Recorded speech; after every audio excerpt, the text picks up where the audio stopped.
5 years had passed since humans joined the Galactic Confederation.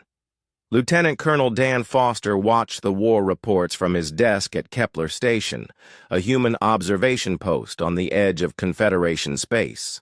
The news was not good.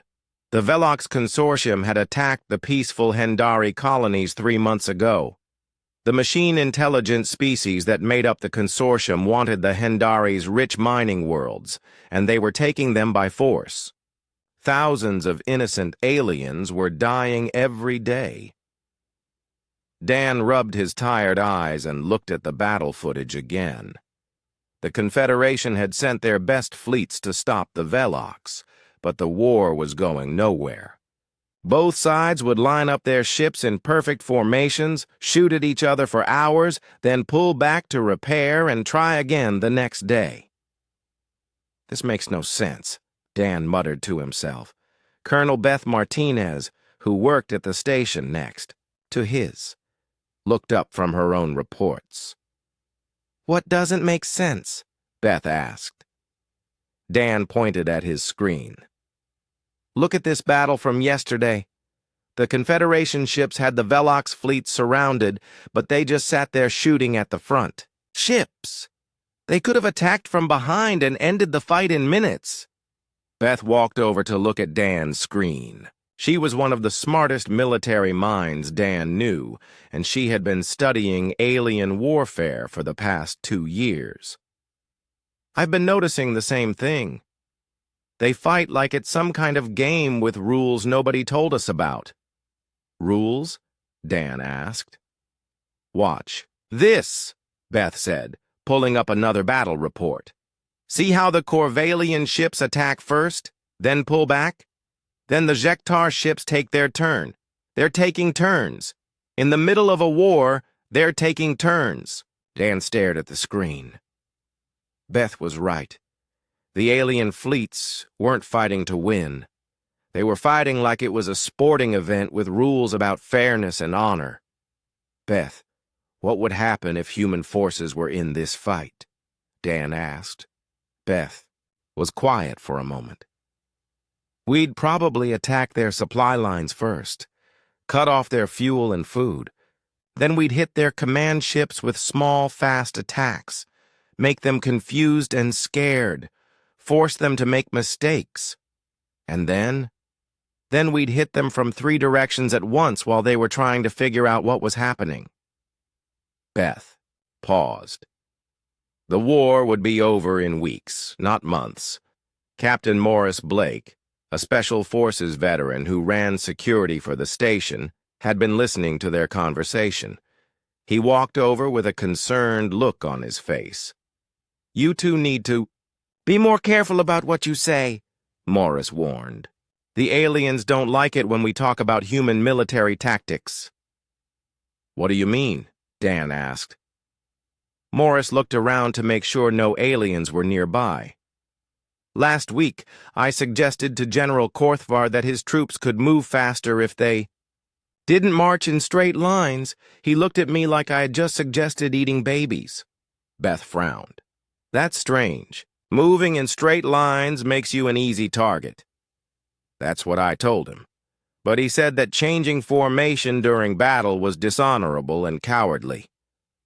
Morris shook his head. "These aliens have some very strange ideas about fighting." Dan turned back to his reports, but something was bothering him. The more he watched the alien battles, the more frustrated he became.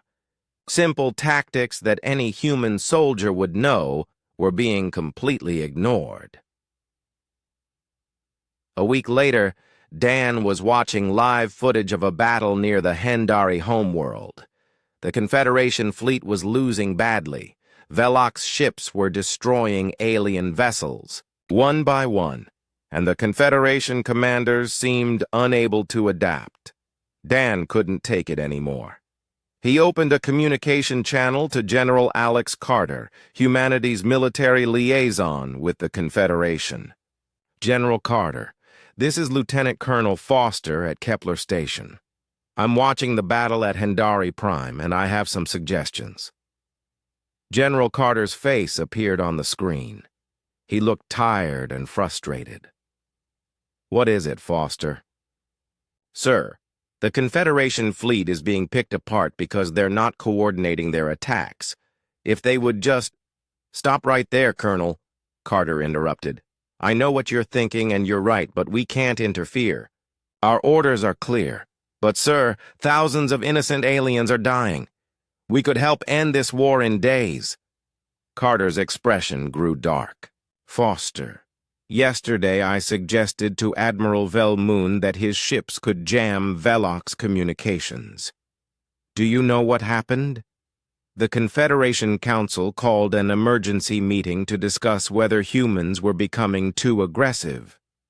Dan felt his stomach drop. "Too aggressive? We're just trying to help." "I know that, and you know that.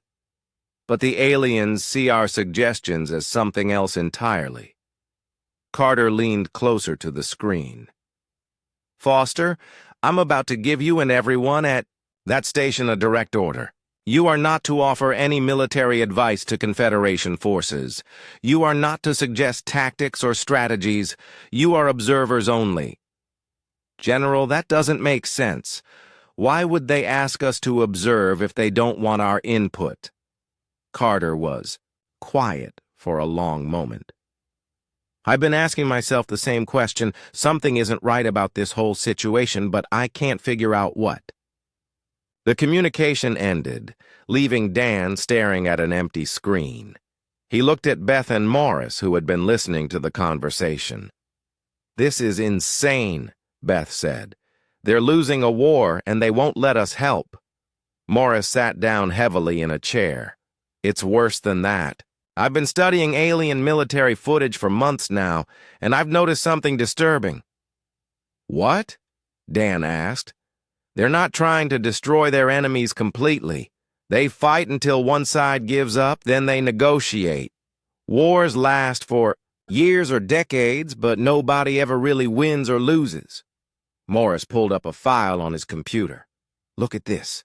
The Corvalians and the Jektar have been fighting the same war for over 200 years. They have battles, sign truces, trade prisoners, then start fighting again." Beth leaned forward. "That's not war. That's more like a very deadly game." "Exactly," Morris said. "And I think humans would change all that."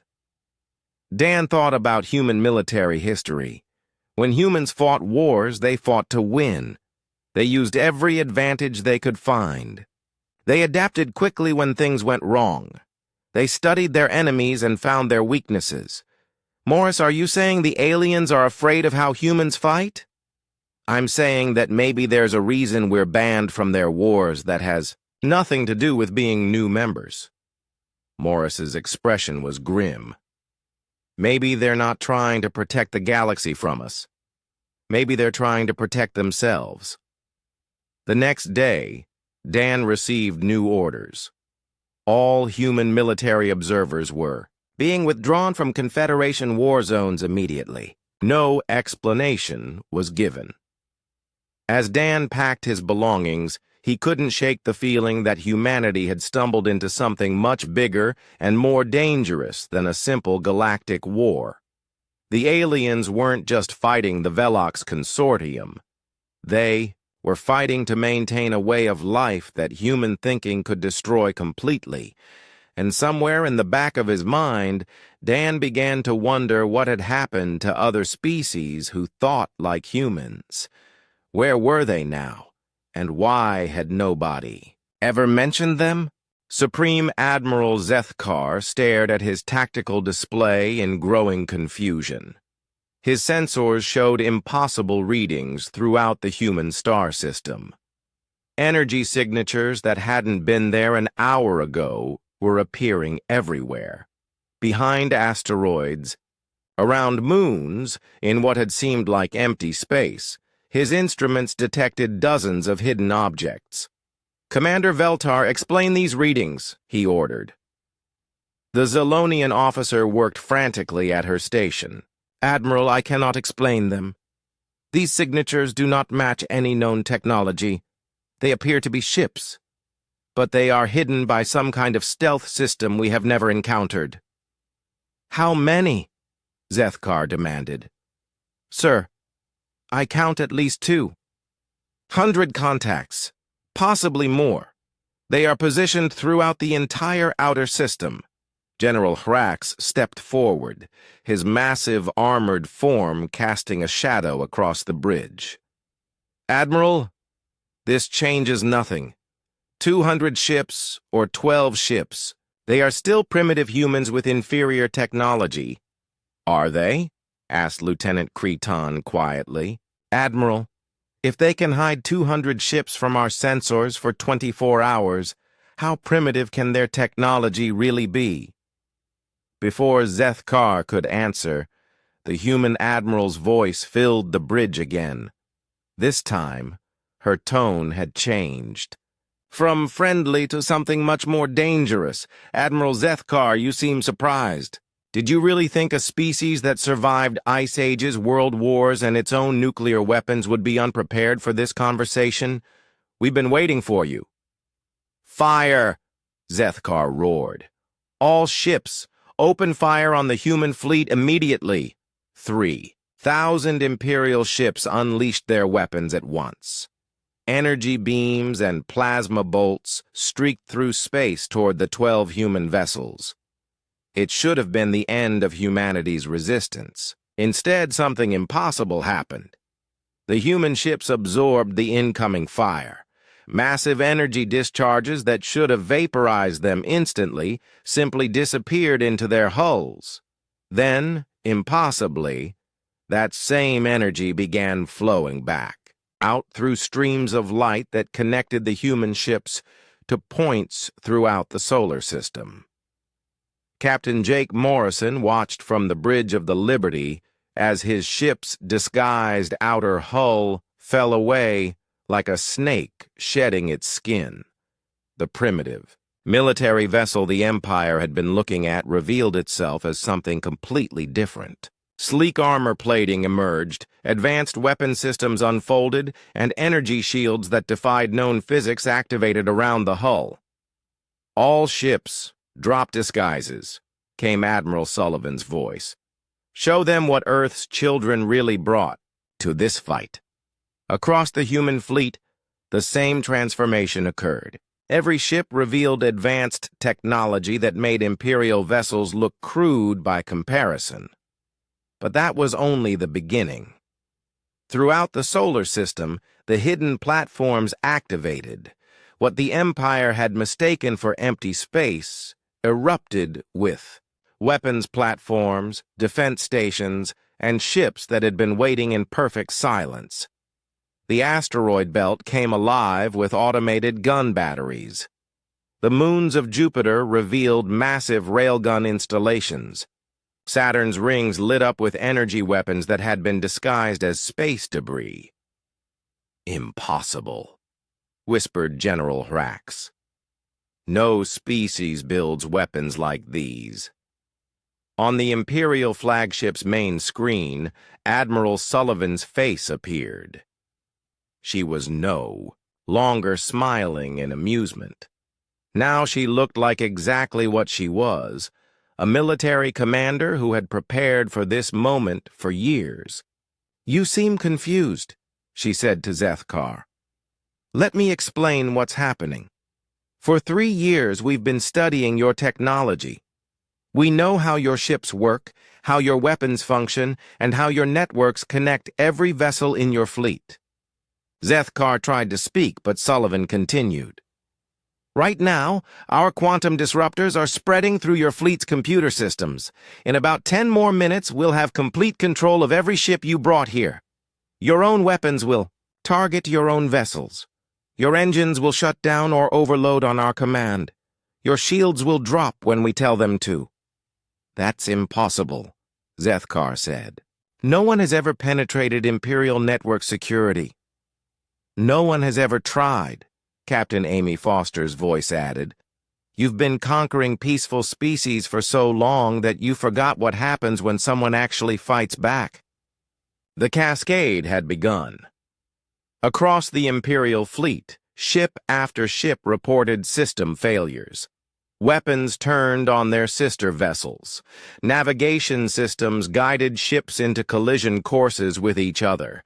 3,000 years of technological superiority collapsed in minutes as human programs rewrote the Empire's most basic systems. Captain Danny Brooks coordinated the final phase of the attack. All hidden platforms, target the Imperial command ships. Let's give them a demonstration of human engineering. The space around Jupiter erupted with light as massive railgun platforms fired projectiles at significant fractions of light speed. Imperial ships that had seemed invincible moments before disappeared in flashes of energy as projectiles moving at relativistic speeds tore through their hulls. On the Eternal Dominion's bridge, chaos reigned. Half the Imperial fleet was firing. On the other half, ships exploded around them as their own weapon systems turned against them. The perfect formation that had intimidated thousands of species became a trap that destroyed the Empire's finest vessels. "Admiral," Commander Veltar reported, her voice filled with panic. "We've lost control of 60% of our fleet. Our own ships are targeting us." "How is this possible?" Zethkar demanded. Sullivan's voice answered him. "It's possible because you made the same mistake every bully makes. You assumed that being big and strong was the same as being smart. You never learned to fight. You only learned to intimidate." General Hrax looked at his tactical display in disbelief. "Admiral, my assault ships are retreating without orders. Our Devastator-class battleships are shutting down their own engines." "Not shutting down," corrected Lieutenant Cretan. "Being shut down. The humans are controlling them remotely." Throughout the Imperial fleet, ships began broadcasting surrender signals. Others tried to retreat but found their navigation systems locked. A few attempted to self-destruct rather than fall under human control, but even those systems had been compromised. Admiral Sullivan's final message echoed through every ship in the Imperial fleet.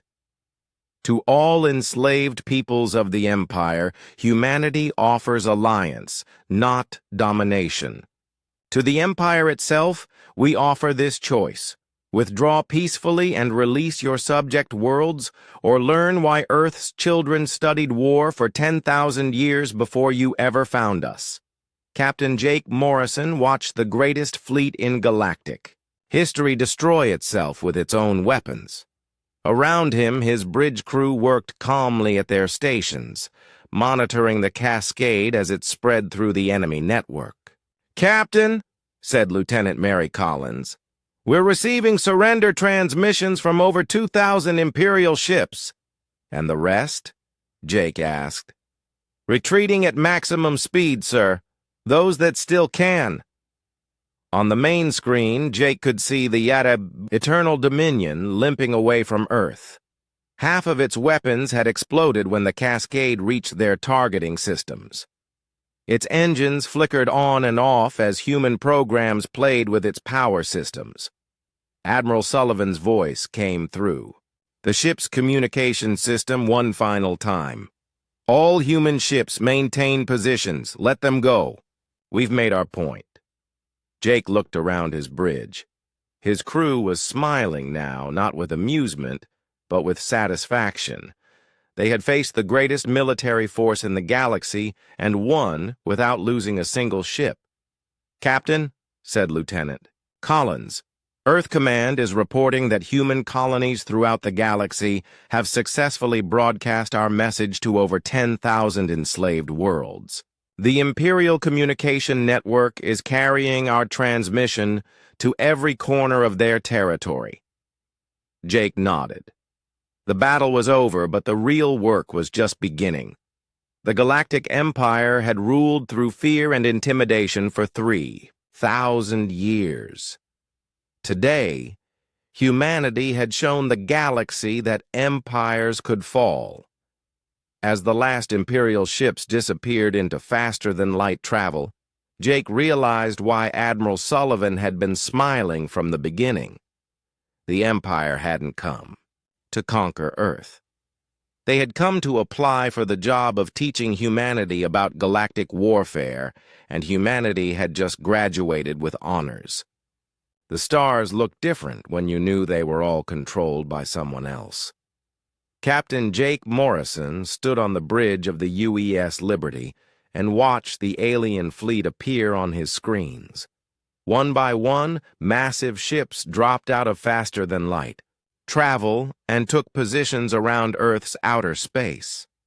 Jake had seen pictures of alien ships before. The intelligence reports showed blurry photos and rough drawings. Nothing had prepared him for seeing them in person. The smallest enemy ship was 3 times larger than the Liberty. The biggest ones looked like floating cities made of dark metal and strange curves. "Captain, we're getting a signal from the lead alien ship," said Lieutenant Mary Collins from her communications station. Her voice stayed steady, but Jake could see her hands shaking slightly as she worked the controls. "Put it on the main screen," Jake said. He straightened his uniform and tried to look calm. Behind him, the bridge crew of 20 men and women stayed at their posts. They all knew this moment would decide whether humanity lived or died. The screen flickered and showed an alien face. Jake had studied the files, but seeing a real Korthian was still shocking. The creature looked like a mix between a lizard and a bird. Its skin was dark green with patches of scales. Yellow eyes stared at Jake without blinking. When it spoke, its voice came through the translation system as cold and formal. "I am Supreme Admiral Zethkar of the Galactic Empire. You will identify yourself and prepare to receive our terms." "I'm Captain Jake Morrison of the United Earth ship Liberty," Jake replied. "I speak for the Terran Defense Fleet." The alien made a sound that might have been laughter. "Terran Defense Fleet. How amusing. You have 12 ships. We have brought 3,000. Do you understand what this means?" Before Jake could answer, another voice came from behind him. "It means you're either very scared of us or very bad at math." Jake turned to see Admiral Kate Sullivan walking onto his bridge. She moved with easy confidence, like she was taking a walk in a park instead of facing the most dangerous moment in human history. The Admiral was 50 years old with gray hair and laugh lines around her eyes. Right now, she was smiling slightly as she looked at the alien on the screen. "I am Admiral Sullivan, Commander of Earth's Space Forces," she said to the alien. "I assume you have something important to tell us." Admiral Zethkar's yellow eyes focused on Sullivan.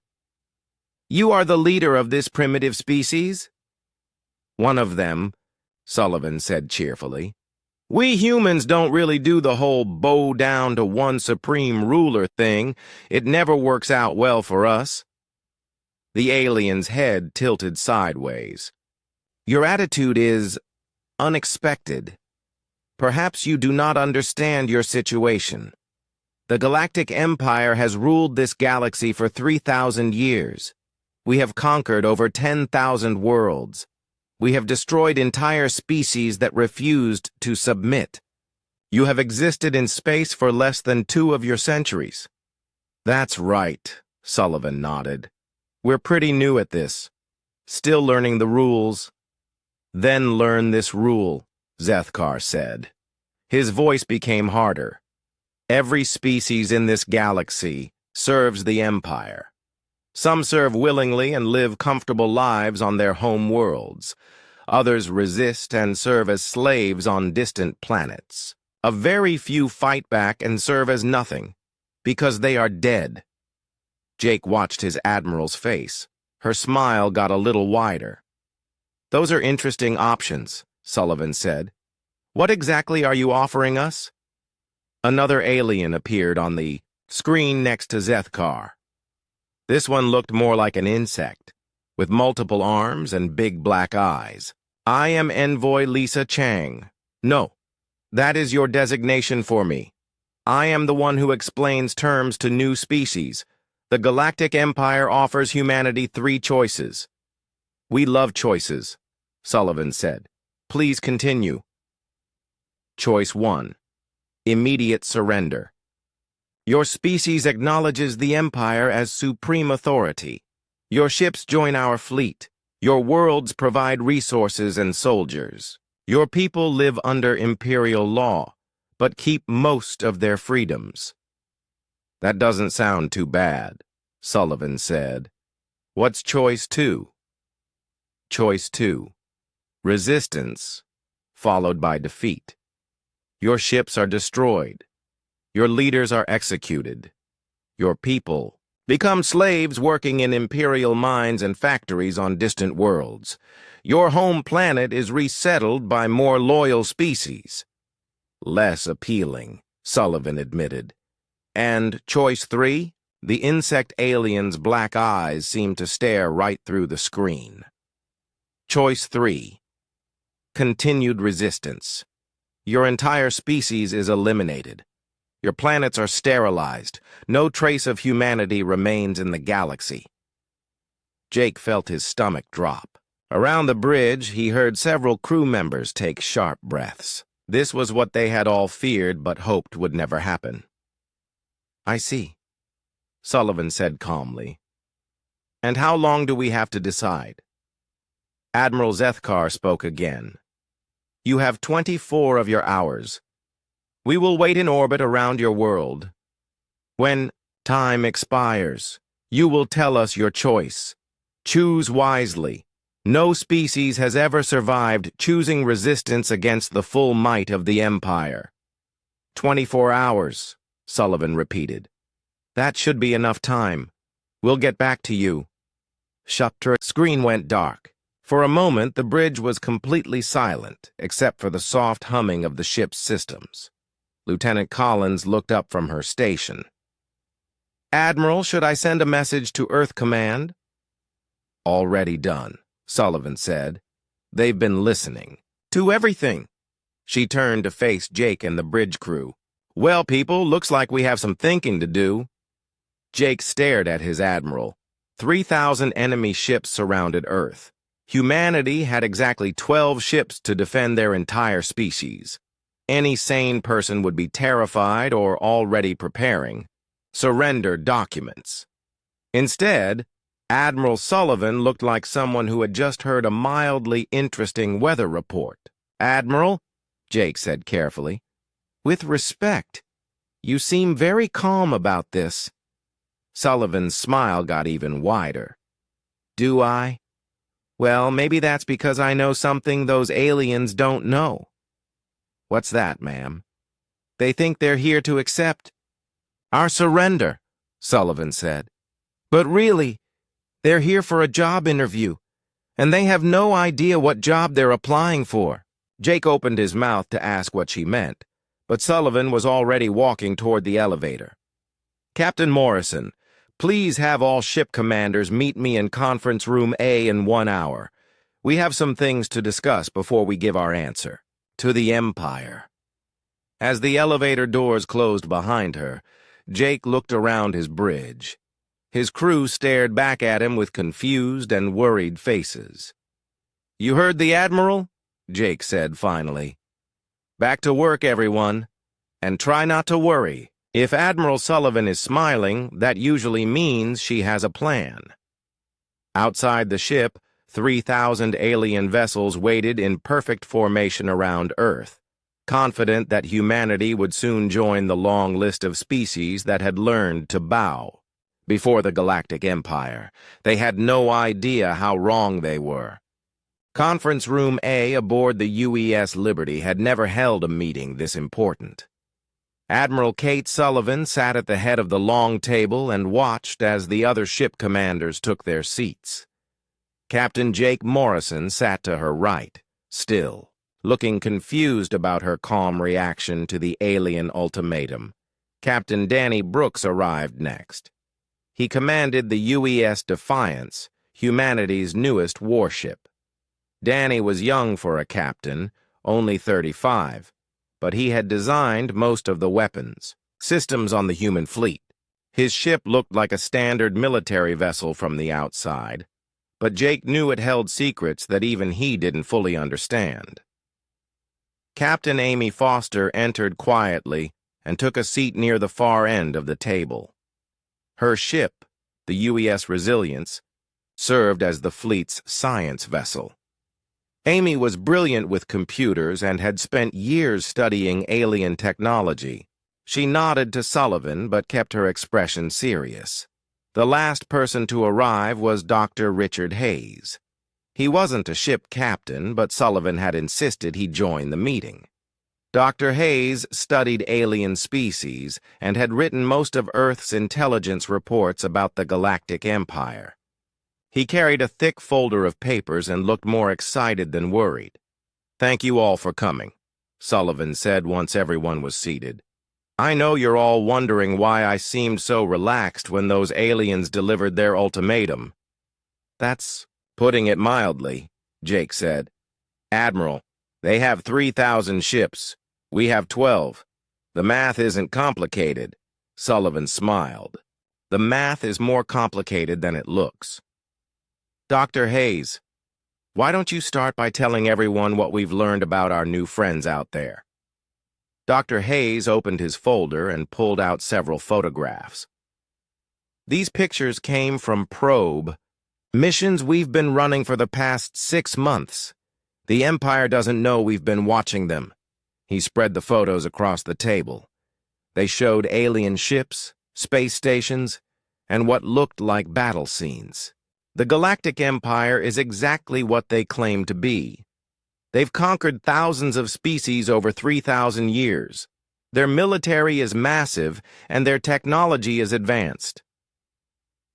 "That's not making me feel better," Danny said. "But here's the interesting part," Dr. Hayes continued. "They've gotten lazy. For the past 1,000 years, they haven't fought a real war. Every species they've encountered has either surrendered immediately or been crushed so quickly that it barely counted as a battle." Amy leaned forward. "What do you mean by crushed quickly?" "Most species they conquer are peaceful," Dr. Hayes explained. "Farmers, artists, philosophers, nice people who don't believe in violence. The Empire shows up, demonstrates their power, and these species surrender rather than see their people hurt." "So they're used to easy victories," Jake said slowly. "Exactly. And that's made them predictable." Dr. Hayes pulled out another set of photos. "Look at their formation out there. It's the same pattern they've used for centuries. A perfect sphere around the target planet, designed to look overwhelming and prevent any ships from escaping." Sullivan nodded. "It's a formation built for intimidation, not for actual fighting. They expect us to surrender, just like everyone else." "But we're not going to surrender," Danny said. "It wasn't a question." "No, we're not," Sullivan confirmed. "Which brings us to the second part of our situation. Captain Brooks, would you like to tell everyone about Project Midnight Sun?" Danny looked around the table. "How much are they cleared to know?" "Everything," Sullivan said. "We're past the point of keeping secrets from each other." Danny took a deep breath. "For the past 2 years, Earth Command has been working on a project based on captured alien technology. We've been building weapons and systems specifically designed to fight the Galactic Empire." Jake felt his eyebrows rise. "Captured alien technology? When did we capture alien technology?" "The Empire has been watching us longer than we've been watching them," Amy explained. "About 3 years ago, one of their scout ships had engine trouble in our outer solar system. They thought they fixed it and left, but they left behind some debris." "We found it," Dr. Hayes added, "and we've been studying it ever since. That's how we learned about the Empire in the first place. The debris gave us insights into how their systems work," Danny continued. All Imperial ships use connected networks. They share information instantly across their entire fleet. It makes them very efficient. It also makes them vulnerable, Amy said quietly. Sullivan leaned back in her chair. Would you like to explain that, Captain Foster? Amy pulled out a small device that looked like a modified tablet. Imperial ships are all connected to each other. They trust their network completely because no one has ever been able to hack it. But we've had 3 years to study their code. And, Jake prompted. And we can hack it, Amy said simply. Not just hack it. We can take it over completely. Make their ships think enemy vessels are allies. Make their weapons target their own fleet. Make their engines shut down or overload. Jake stared at her. You're saying we can turn their own ships against them? That's exactly what I'm saying. But there's a catch. Amy looked at Sullivan. It only works if we can get close enough to their fleet to establish a connection. And the connection needs time to spread through their entire network. How much time? Jake asked. About 15 minutes, Danny said. 15 minutes where we have to survive being shot at by 3,000 ships. The room fell silent. Jake could hear his own heartbeat. 15 minutes didn't sound like very long, but in space combat, it was an eternity. There's more, Sullivan said. Commander Steve Parker has been working on modifications to our ships. Steve couldn't be here because he's making final preparations, but I can tell you what he's done. She stood up and walked to the room's display screen. With a few button presses, she brought up a technical diagram of the Liberty. This is what the Empire thinks our ships look like, she said. Standard human military vessels with basic weapons and shields. She pressed another button. The diagram changed dramatically. The ship's outline remained the same, but the interior showed completely different systems. This is what our ships really look like now. Jake studied the new diagram. He recognized some of the systems, but others were completely unfamiliar. Admiral, what am I looking at? Quantum disruptors, adaptive shielding, and disguised weapon platforms, Sullivan explained. Every ship in our fleet has been rebuilt from the inside out. The Empire's sensors will read us as primitive vessels right up until the moment we reveal what we really are. How is that possible? Jake asked. The same alien debris that taught us about their networks also showed us how their sensors work, Dr. Hayes said. We've designed our modifications to be invisible to Imperial scanning technology. Amy smiled for the first time since the meeting started. They're going to be very surprised. But we still have to survive 15 minutes of getting shot at, Danny pointed out. Actually, we don't, Sullivan said. We just have to survive 15 minutes of letting them think they're shooting at us. She changed the display again. This time it showed the space around Earth, with small dots scattered throughout the outer solar system. Gentlemen, ladies, meet the rest of our fleet. Jake counted the dots on the screen. There were dozens of them, hidden behind asteroids, moons, and space debris. How many ships do we really have? He asked. Counting the 12 visible ones? About 200, Sullivan said casually. Most of them are smaller than what you're used to, but they pack a punch. The room erupted in surprised voices. Jake held up his hand for quiet. Admiral, with respect, how did Earth Command build 200 ships without anyone knowing about it? We didn't build them all on Earth, Sullivan explained. We've been using automated construction facilities in the asteroid belt and around Jupiter. The Empire's scouts only looked at Earth and Mars. They never checked the outer system. Dr. Hayes nodded. It's another sign of their overconfidence. They assumed that a primitive species like humanity could only build ships near their home planet. "So what's the plan?" Jake asked. Sullivan sat back down. "Tomorrow, when our 24 hours are up, we're going to politely decline their generous offer. They'll attack us with their entire fleet, expecting an easy victory. Instead, they're going to find out what happens when someone actually fights back." "And if the plan doesn't work?" Amy asked. Sullivan's smile became sharp.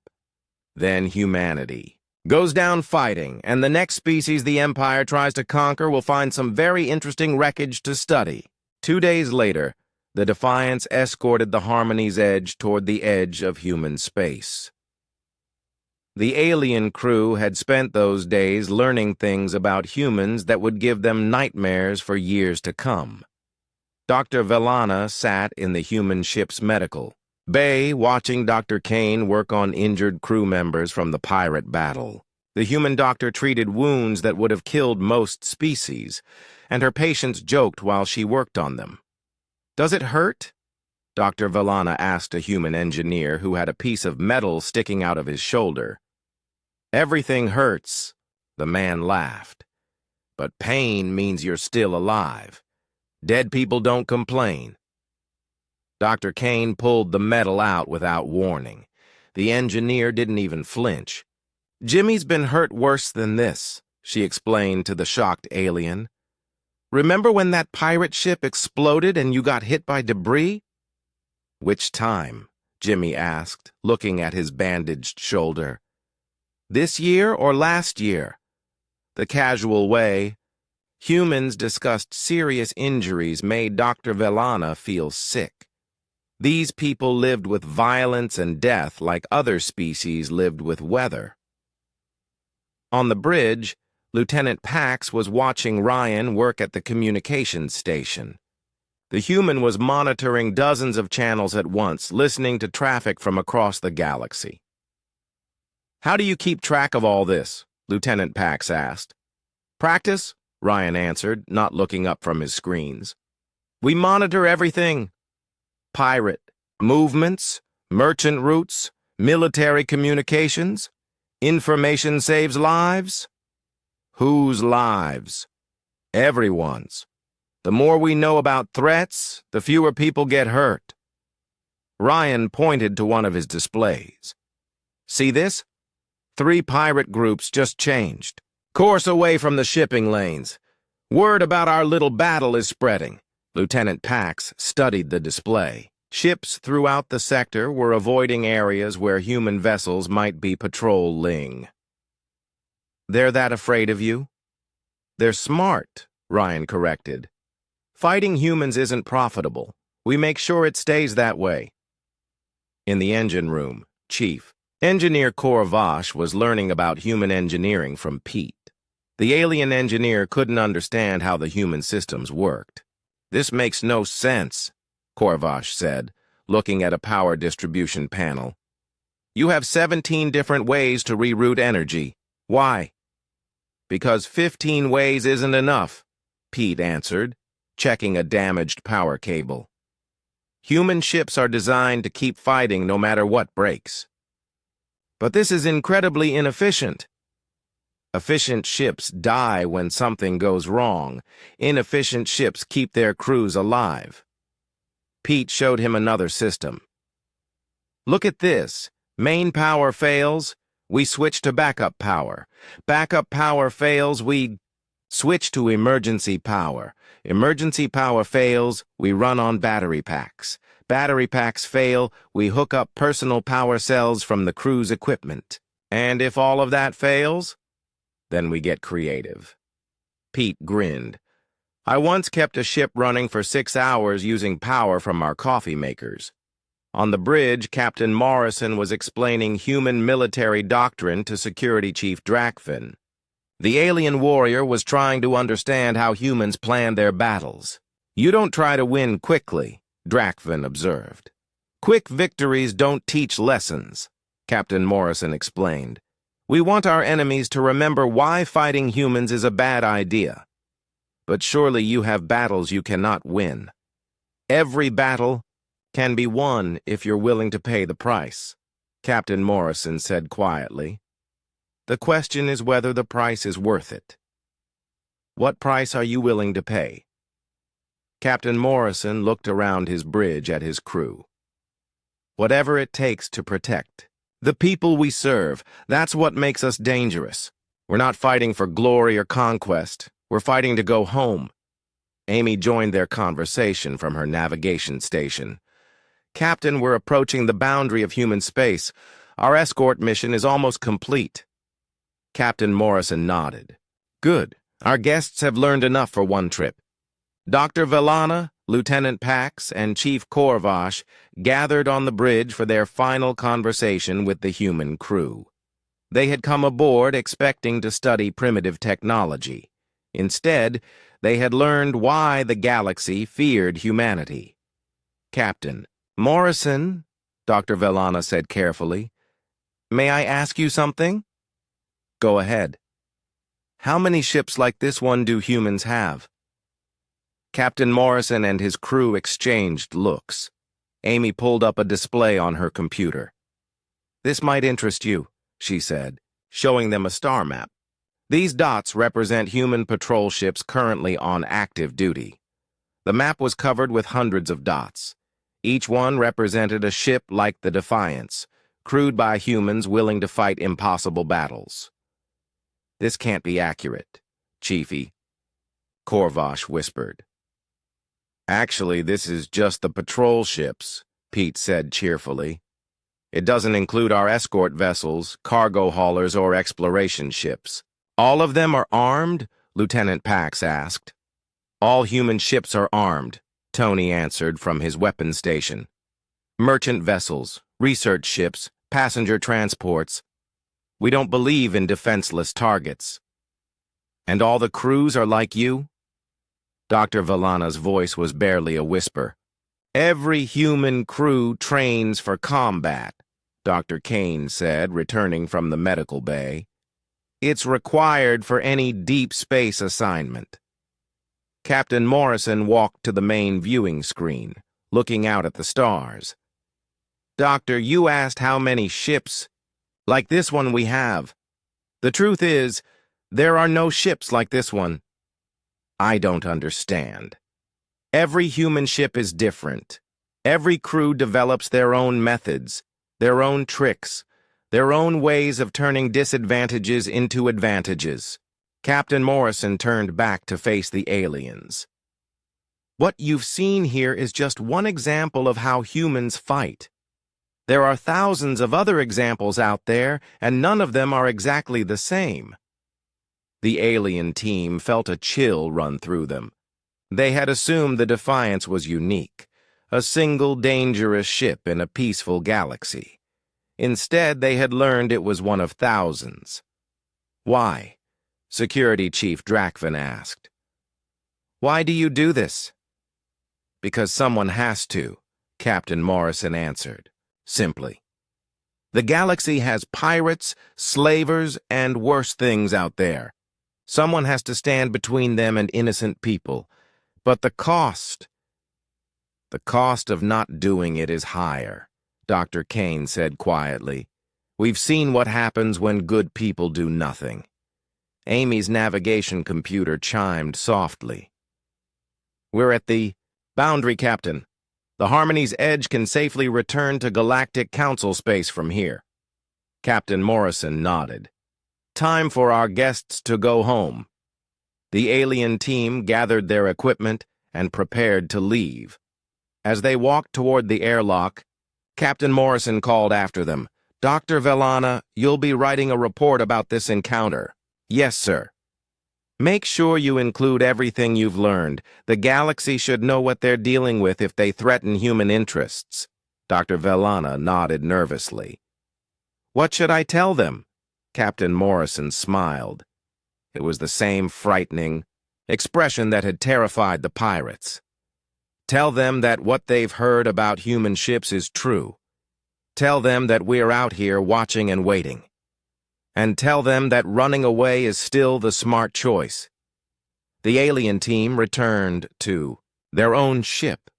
carrying knowledge that would change how the galaxy viewed humanity forever. As the Harmony's Edge departed, they watched the Defiance resume its patrol, looking once again like a harmless derelict.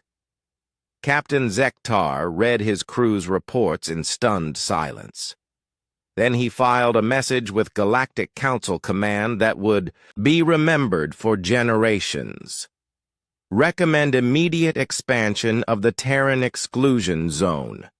Human military capabilities exceed all previous estimates. Any contact with human vessels should be avoided unless absolutely necessary for galactic security. They are not conquerors because they do not need to be. The galaxy has already learned to give them space. The Defiance disappeared into the darkness. Between stars, one of thousands of human ships that kept the galaxy safe by being too dangerous to fight.